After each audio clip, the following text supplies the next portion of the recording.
Today we're going to talk about gauge. There's a lot to know about it. I'm just going to show you how you measure it and kind of what to do with it. But on our blog, I have a very more detailed information about gauge and what is required for gauge and why it's important to swatch a gauge. Generally, I cast on maybe 25 stitches to 25 rows to do a gauge swatch. But what is a gauge? A gauge is a number of stitches per inch on a piece of knitwear, whatever you've made, or even a crocheted garment, you have to have gauge. In general, the fatter the yarn, the fatter the needle you should use with it. The bigger the stitches it will make, and so you will need fewer of them. A typical knitting pattern, which is the one that I did, the cami, which is what I'm measuring for you right now, actually called for holding 2 fingering weight yarns together and knitting it on a size 6 needle. And according to this, my gauge should have been 5 stitches per inch. Now I have worn this, so I know it has stretched a little bit, and I haven't really washed it to put it back into shape. So it's grown just a tad as I was wearing it on my body.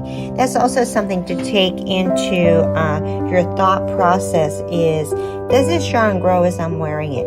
A lot of times designers pick a needle size, even though that's not what the needle that was recommended for the yarn, and therefore you need to go by what the designer has asked you to do in that pattern and trying to get their gauge. And you're not going to worry about the label, because they're telling you that's the recommended gauge when you're knitting with their yarn. But a designer may have another plan, so always follow her needle or his needle recommendation for their pattern. And then you may need to go up a needle size or down a needle size to get your gauge swatch. So this one called for 2 light fingering weight yarns, and they say it made a light worsted. I say it makes a DK weight yarn. I differ than a lot of people, but this is something you can use to do a gauge swatch. And a lot of my customers like this one. It's by Chai Gu. Only because it has the inches here, it has a needle gauge, and this nice little pattern here that tells you the recommended needle size for a product of the yarn that you're using. You can see the little scale here, and it tells you the knitting needle for metric US, UK, Canadian, and vice versa, metric US, Canadian, depending on what it is. So this is a great handy tool by Chai Gu that we carry here in the store. I also have something like this that you can use. Just put it on, it's by Trinkles, and you can just put it on with all your other little tools, and it's great for measuring. So we'll use all these tools to demonstrate. I also have this one by Black Sheep as well, which is nice because it has a needle gauge, crochet hook gauge, smaller needle sizes. It can go in a binder that they have that we'll be soon having here at the store. And you can also, there's your gauge here and right here as well. So we'll see what happens with each one of these. They might all be a little bit different, who knows. So here I have this, and I was supposed to getting, I said 5 stitches per inch.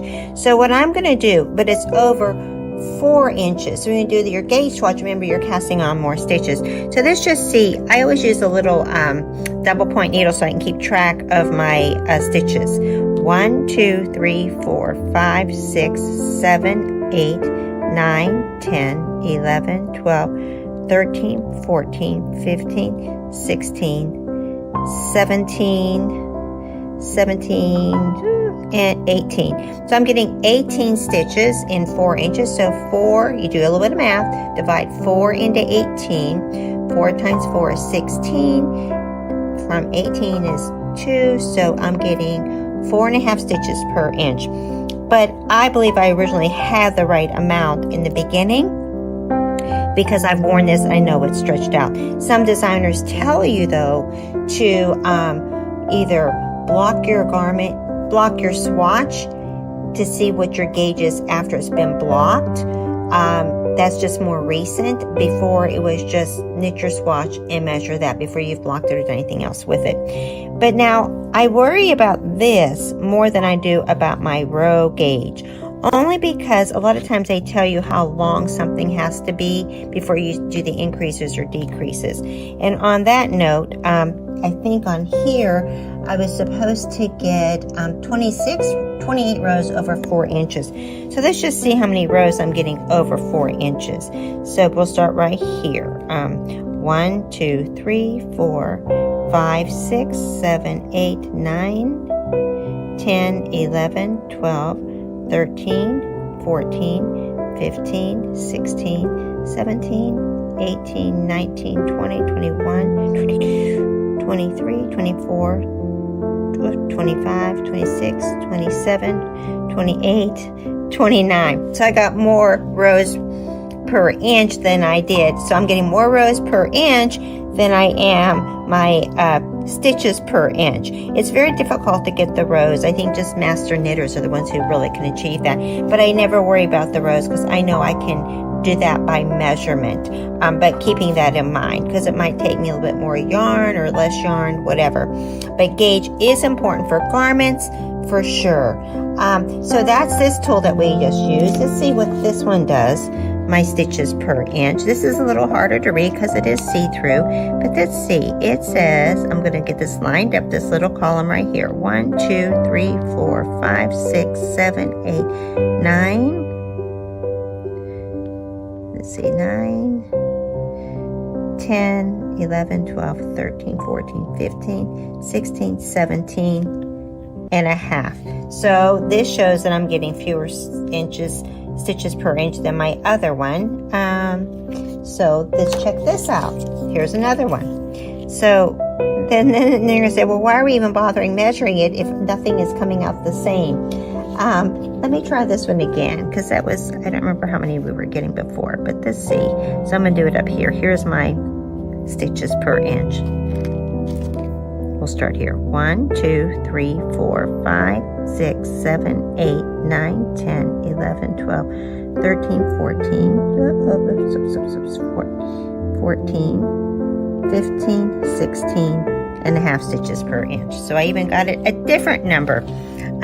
So why in the world? It's because our tension changes when we're knitting. This has changed because I was wearing it. The things that affect your gauge is the needle size, the yarn weight, your knitting tension. Are you relaxed? Are you tight? I notice when I'm at work, my tension is tighter. When I'm at home, it's more relaxed. So it's always going to be changing is a lot of the time. So even in a garment, you always they say a little bit of ease. And ease means how many extra inches bigger. Like my bust is 36. I like a 3 to 4 inch ease. So then I would take that into account. And a lot of times the pattern will say if the ease is included in it. So let's see what this little guy says, because this is just over 2 inches. All right. So we're going to count 1, 2, 3, 4, 5, 6, 7, 8, 9. So 2 into 9, 4.5 stitches per inch basically. So this is pretty accurate. So I'm going to go back to this one because this is blowing my mind right here.